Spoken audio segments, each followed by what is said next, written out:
And I'm really excited to hear from you both on these topics. So I want to just welcome everyone to the 8th annual Up2Us Sports Gala, the first ever virtual one. My name is Angela LaChica.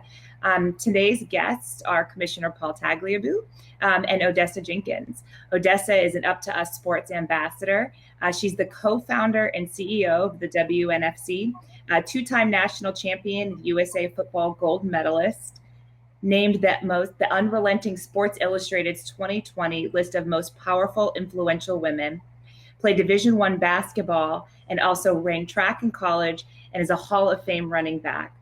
Then, of course, Commissioner Paul Tagliabue is a 2014 Up2Us Sports Legacy Award winner. He's the former commissioner of the NFL. Prior to commissioner, was a lawyer for the NFL and studied law at NYU. He's been honored for his activism with PFLA and the Pro Football Hall of Fame in 2020. So welcome you both. Thank you so much. For everyone out there, we're having a little bit of technical difficulty. So Odessa is not only going to be a panelist, but she's going to be my co-moderator to help get Commissioner Tagliabue up to date on some of our questions.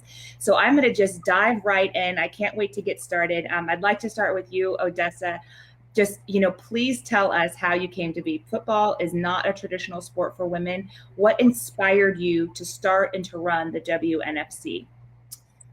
Well, first of all, thanks for having me. I'm honored to be here with Paul, who is a legend in all fronts, respectfully. I think it's super important to acknowledge that I'm in the midst of such a world changer. And thank you, Angela, and Up2Us Sports for having me. I think it's simple. It starts with a love of sport, a love of competition, a family, teamwork, all the things that make sports special is why I started the WNFC.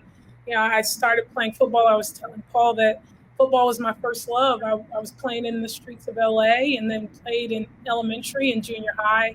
And I created the WNFC because I want girls who were like me, who are like me, to grow up and play the highest level of tackle football and never have to compromise. So that's what we're working on doing, working to build the biggest, greatest sports league in the world. And how do you feel that's going? How is it being received? It's going well. It's being received well. We're in second season because our second year actually was canceled due to COVID. And so we are in week 7 of our second season, and it's going amazing. There's been close games. We're having league parity. Our socials are growing like crazy.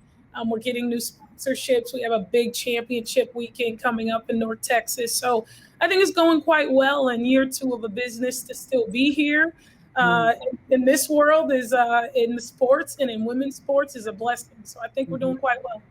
That's great. And kudos to you. And so I want to go a little bit off script because I would love to hear what Commissioner Tagliabue thinks of the WNFC and all that you've accomplished. So Paul, Angela is asking, she's going off script a little bit. She wants to know what's your reaction to the WNFC in women's football?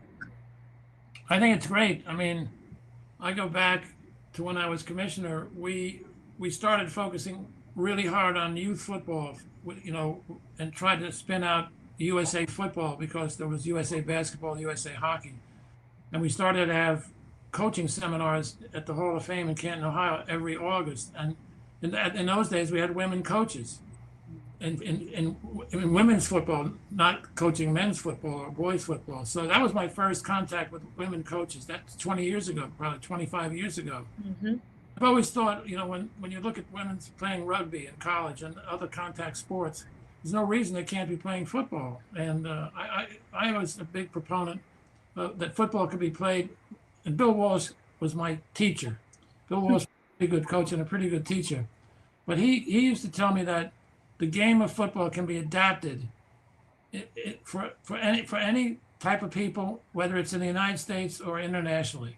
And we had conversations where he said, if we're going to have football in China, we should have 7-on-7 or 8-on-8 football, because the way he put it to me in a meeting shortly after I became commissioner in the early 90s, he said, no one except an American steeped in American football will know why you take 4 guys who weigh 300 pounds on one side of the ball and 4 guys who weigh 300 pounds on the other side of the ball, and all they do is seem to neutralize each other and let the other 7 play the game. Yeah. So why don't you just play the game with 7?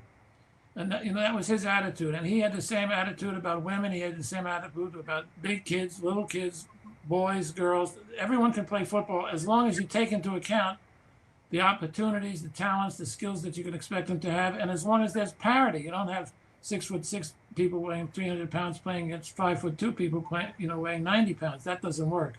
Yeah. I've always thought there was a real opportunity there. Yeah.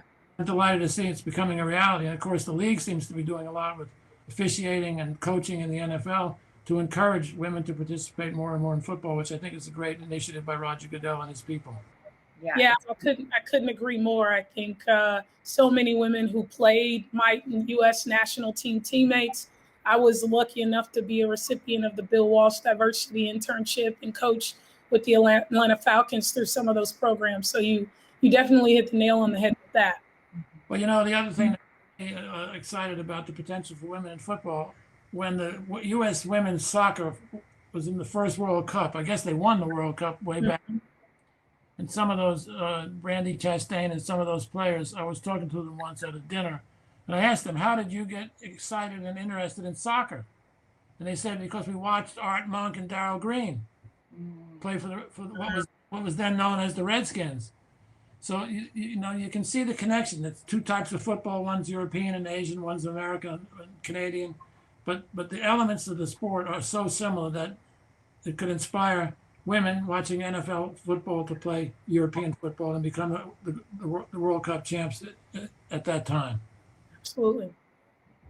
So this next question is going to be for the both of you. I would love for you to share with our audience just what some of the challenges are, but also what some of the opportunities are in running a league, especially at the level you are both running at.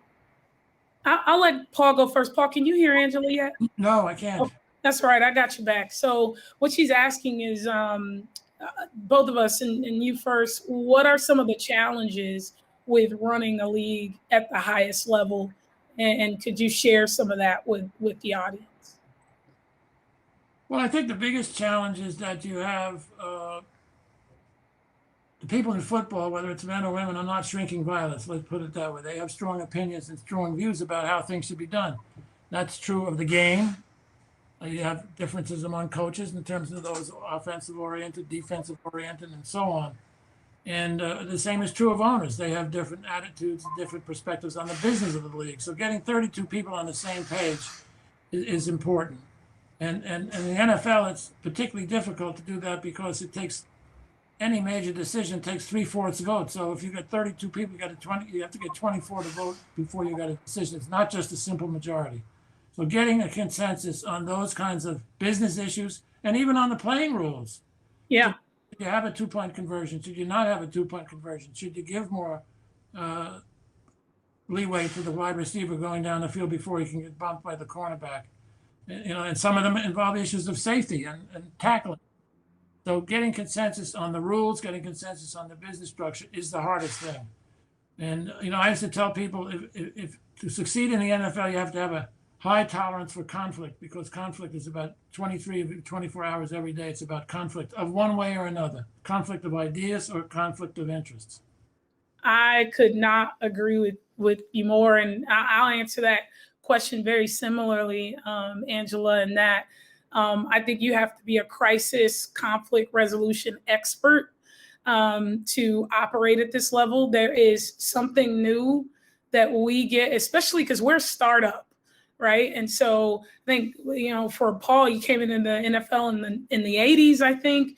And for us, the women's game is unique because, to your point, 20 years ago, you had women's football coaches and you were meeting them. This game has been played for as long as the men have been playing it. So we have a really unique dynamic in that there's a lot of people who think they got it figured out. And so they're like, listen, we've been here for 80, 90, 70, 60 years, and we're coming in as this hot new business trying to get everybody to think about it like a business. And so it's a really big challenge. It's a challenge that I have on the opposite end of the spectrum. Paul had billionaire owners, and I have people who bleed these businesses and these brands, who this is a part of their life. And so it's trying to get them to think as a whole and think as a group, and more importantly, continuing to challenge everybody to get on the same standard of excellence. So to me, that's one of the hardest things. Well, I had some of that when we created NFL Europe League in the early 90s, and we had it for about a dozen years, I think. It was a startup. The player payrolls were probably $500,000 for the whole team. Yeah. And the players were on the cusp of making it perhaps in the NFL, but some of them would and some of them wouldn't. But they were also experiencing the world in many cases for the first time. But to come to the fans and to the acceptance of the sports, in Europe, obviously the big thing was soccer. Now in Germany, where we had real success in Frankfurt and 2 or 3 other cities with the NFL Europe League, part of that success was because they had the Armed Forces Network showing them college football for 20 years. Before we arrived, maybe 30 years. College football was on the Armed Forces Network, and we arrived in the early 90s. So we had an audience was knew soccer, it knew the college game, it did not know the NFL game, it did not know the NFL players, and it wasn't getting NFL players, but it became passionate about those teams. And the rivalries between Frankfurt and Dusseldorf and German players become the critical thing, and French players, and Mexican players going to Europe to play, and Japanese players. So yeah. It was about the passion of the athletes and the passion of the fans for something new and different, but it was related to something they already knew, which was soccer and college football. That is a really interesting point that you make there about that expansion and how it was a startup. And for me, and I'm being selfish here, the challenges that you described are the exact challenges that we have. When do you make a decision to divert and to move in extreme different scenarios based on what the public is asking you for? Like, if I can get your advice on that, that's the biggest thing for us. Like, we're very social now. Like, I don't get to build this company in private. Everybody knows everything. There's social media, there's this open landscape where anybody with a phone is now a host of their own show. So what would you suggest or recommend to me in this situation where I'm building in a very similar scenario as a startup on how we handle change and ingenuity and what things we take chances on?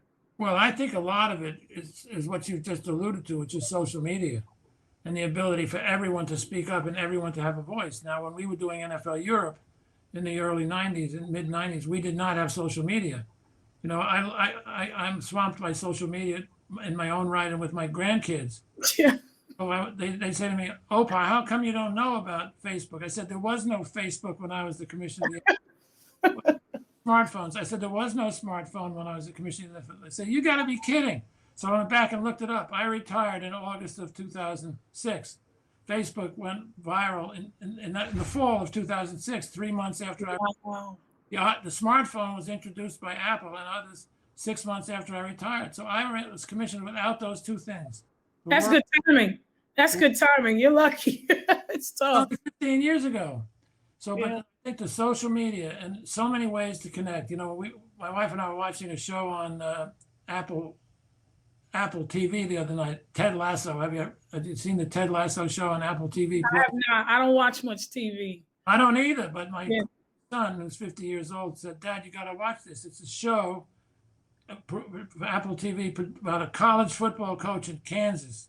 Oh, okay. I'm going to have to check that one out. He gets bored for whatever reason, and he decides to go to England and coach soccer. He doesn't know a damn thing about the game. So he brings an assistant coach with him. And then ultimately the equipment man becomes the guy who's got the smarts all about the tactics of the game. It's a very interesting, it's a comedy. Interesting. The guy coaching football who doesn't know anything about the game, but he knows how to motivate people. He knows how to challenge people and to make people positive about their potential to win and not become perennial losers. It's a fascinating show about psychology and coaching. Watch it, and you can watch it, but that kind of stuff gives you a great opportunity. And so the people, the fans and the players and coaches have access to millions of people with these platforms. Yeah, very interesting. And I think you can see that with the pro league too. I mean, you can see what NBA players are doing. You can see what NFL players are doing. And I talked to, Patrick Ewing, and his head swims with what his players could do that he couldn't do either at Georgetown or with the Knicks, because he's a dinosaur at this point. Except hey, still some of the best basketball shoes that ever were released. Patrick Ewing. One of the best numbers too. My number started in the Georgetown Basketball Hall of Fame, number 33. Nice. I only got there after Patrick wore the same number. Oh. Sorry, Angela, we went off on a tangent. I could listen to you. I know one of the questions that Paul Caccamo talked to me about was, why did I get involved with Up2Us Sports? It goes back to the early days. Sure, please. When I met him through some friends at Georgetown, and I felt he really knew how to put boots on the ground and get out there in the streets and the playgrounds, which is where you have to get if you can have an impact with kids. And so what I thought the opportunity that he saw to take young people who were struggling, not make them athletes, but make them coaches, to give them a mission in life, to be a leader and a teacher and an organizer, and to bring kids together and play as a team. I thought it was a great concept. And lo and behold, they've made it work beautifully, I think, for boys and girls, men and women. It's turned out to be an amazing thing. I had been involved a little bit in New York when I was commissioned with Teach for America. Oh, wow. And I had visited Teach for America schools and done that kind of thing. And I had been involved in other public school reform efforts that had been underway in the early 90s. And so I had visited a lot of public schools in New York City. And I could see that Paul knew what was going on in the playgrounds and the schoolyards where the kids were. Yeah. And saw the opportunity to take those talented kids and give them a goal that they didn't have, but if they saw it, they would pursue it tremendously, and it's worked. It has worked, and for me personally, I became a brand ambassador for Up2Us Sports because I am one of those kids. I'm one of those kids who became a football coach, who became an executive, and it was all through the presence of having great coaches in my life.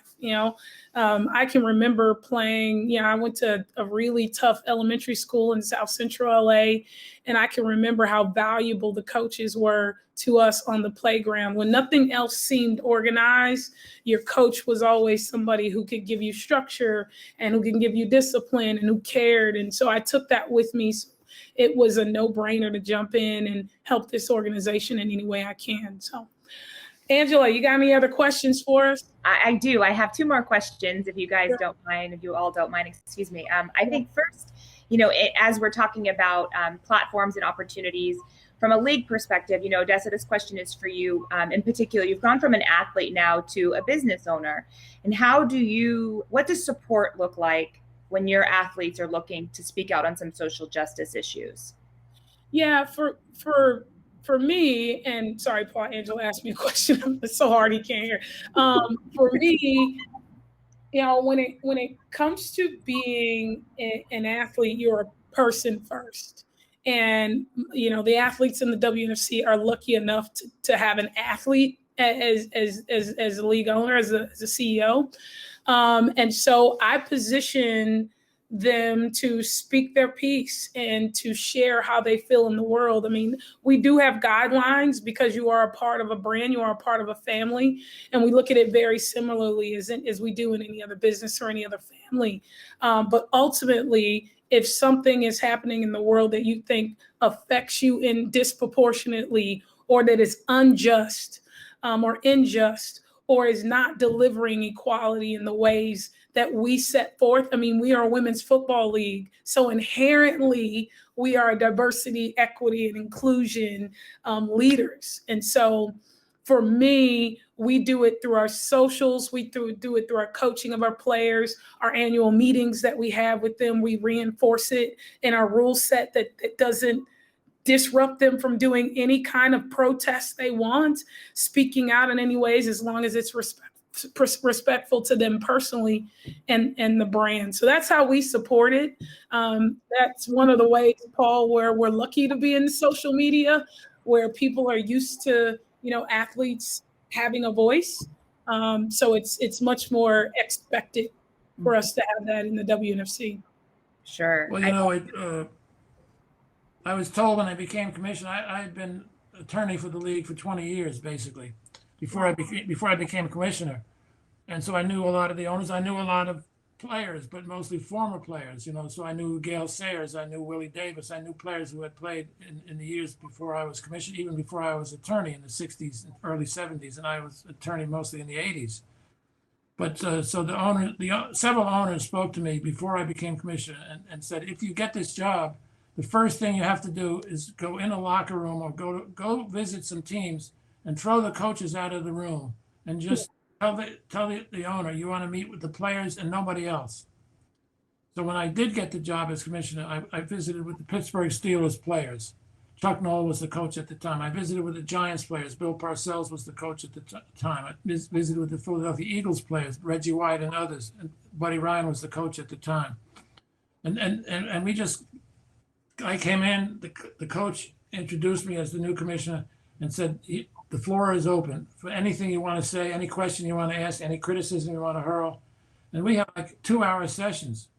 And it was great stuff, but I could understand a lot of it because I'd been an athlete. I hadn't played organized football as I had played organized basketball at the Division I level at Georgetown, but I had played football in schoolyards, touch football, tackle football. In fact, I told some of the NFL people when I got the job, when I was a kid, we used to make footballs out of newspaper and electrical tape, black electrical tape. Oh yeah, I've been there.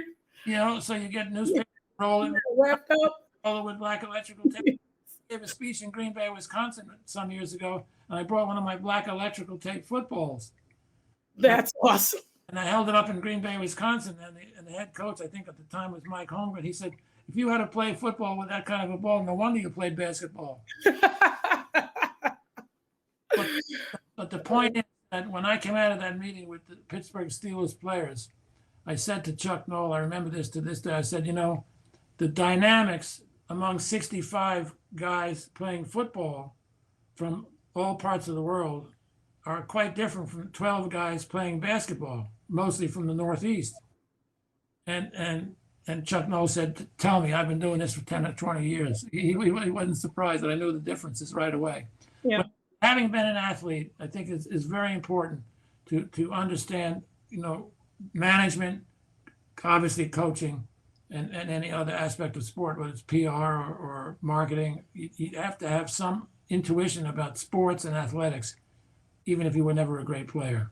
I could not agree more. I don't think you have to be a Hall of Famer to be a great executive, or you don't have to be entrenched in the game for your life to be great at the thing, but you do have to be intuitive about sport and how athletes move and how they interact with each other. And I think there's something to be said about walking into a room of football players in general. Old ball coach told me once that football is the ultimate truth teller because of how much it makes you deal with fear, and how you have to react and respond to fear. And so knowing that is going on in a room of 60 people every single day who put a helmet on and run at each other at 20, 30 miles an hour is a real thing. And you have to know that walking in. Well, someone told me that General Patton, the great World War II general, used to tell his troops that courage is fear that lasts a minute longer than you expected. Hey, man, true. This is true. You never lose fear. You never get rid of it, And I think that's why athletes become such great executives and business leaders too, because I think to your point earlier, Paul, about dealing with adversity, dealing with conflict resolution. As an attorney, you probably dealt with this the most. People will lie, people will run, people will not respond, all because of fear of how they're going to look or the decisions that are going to be made and that kind of thing. But when you learn how to, as I call it, eat fear for breakfast, then you start to deal with adversity a little better, a little different. Delayed fear, courage. I love it. Byron White, the Supreme Court Justice many years ago, was the greatest football player in the NFL in the early 40s. He was the MVP in the league while he was going to Yale Law School. Wow. And they asked him what was great about football. this was many years later when he was a justice of the Supreme Court. And he said, well, there comes a time in every game, almost every play, when you either do or you don't. And if you don't, you got a problem. If you do, you might succeed. But those split-second decisions to do or don't do is what he said it was all about. And that was the best training for life, was to put people on the spot to make decisions day in, day out, minute in, minute out. And then he added, he said, he also, in addition to making decisions, it's a damn good bit of fun as well. Yeah, it is. Better than anything else I've ever done. Sorry, Angela, we went on another tangent, but look, I get to talk to Paul. Great. Yeah, I think this is great. I'm sure the audience is enjoying that. I guess the last thing I'd like to leave you both with is, Commissioner Tagliabue, what did you hope your legacy was as the commissioner of the NFL? And then Odessa, for you to answer the same question, what do you hope your legacy to be? Sweet. So Commissioner Tagliabue, Angela's last question is about legacy. And what had you hoped, or do you hope, that your legacy will be? Well, the first legacy, I think the first thing I did when I became commissioner is to pull together. It took us 3 years to do it, working with Gene Upshaw and other people. We got the first labor deal done that had been really done in the NFL in 20 years. From 1970 to 1990, there was nothing but combat and strikes and replacement games. And it was two different worlds, owners and management and players. And we got through that, and we bridged the divide. We got an agreement done in 1993, which still remains in place for the most part. I mean, it's been fine-tuned, it's been modified, but the salary cap, free agency, and the floor, and paying players what they deserve to get, and you know, that giving the players that kind of stability, and giving the league that kind of stability, enables you to deal with 9/11. It enables you to deal with Katrina, because even there, Gene and I worked together, and before we made decisions, we made sure that everyone was on the same page, or the same field. So I think my legacy is to have a system that works for the owners and the players, and gives the players the shot that they're looking at opportunities to play and get paid in the right way, but also gives them the platform to be a voice in the community. And I think this is ever more important. But with the opportunity becomes the responsibility, and that's a big challenge. So I tell players, you're playing football or basketball or baseball, you're probably 6, 8, 10 months of the year, and so you have to be active on social justice issues and racial justice issues. You can't do it as a part-timer, so you got to have professional structures, because until you retire, you got some people working 12 months a year on a subject, and you're only working on it 2, 4 months a year. You're at a disadvantage, and you gotta recognize what your opportunity is, but what your limitations are. And I think with giving the players that platform, I think is a great part of hopefully my legacy and Commissioner Goodell's legacy as well. That's awesome. Well, I don't know how to top that, Angela, but I'll answer with as simply as I can. My legacy is going to be an introduction and legitimacy. I think for me, the WNFC kind of broke a pioneer big. We're the first women's tackle football league to get a major global sponsorship through Adidas and Riddell Sports, and 12 months later, we're seeing all kinds of sponsors jump into the sport, and flag and 7-on-7. And it's just, we literally closed our eyes and then opened them. And so many brands and content providers are now getting into some forms of football. I see the NFL jumping in on supporting flag for a couple of Olympics from now, which is big for women in football. I see college flag football now as a varsity sport for women. Tackle is soon to follow. So my legacy, I think, is going to be rooted in that I introduced the world to the sport in some ways, and showed folks that it is a legitimate thing for women to play, not just coach, not just be business, but to play and be football players. And I'll be done when that's not abnormal. And people used to ask me, do you think women can play football? And I said, do you think women can serve in the front line in the Army? They've proven that they can. I've been there in the hospitals in Germany and Walter Reed Medical Center and seen the women who lost their legs in combat.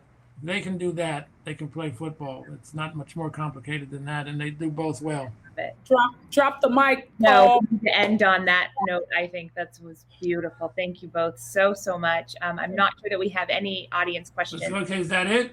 I think she's checking to see if there's audience questions. Okay, good. Is there any questions? She's looking right now to see if there are a few out there. Doesn't look like it. I think we're good right now. I think we're good. I think we're good, Paul. Get in touch. You can find out how to reach me through Up2Us. I absolutely will. I would love to get any help you're willing to give me, any advice. And I love being just Angela. On the wall to your guys' conversation. Thank you so much. Thanks, Odessa. Bye-bye. Thank you, Paul. Thank you, Angela. Great. Thank you.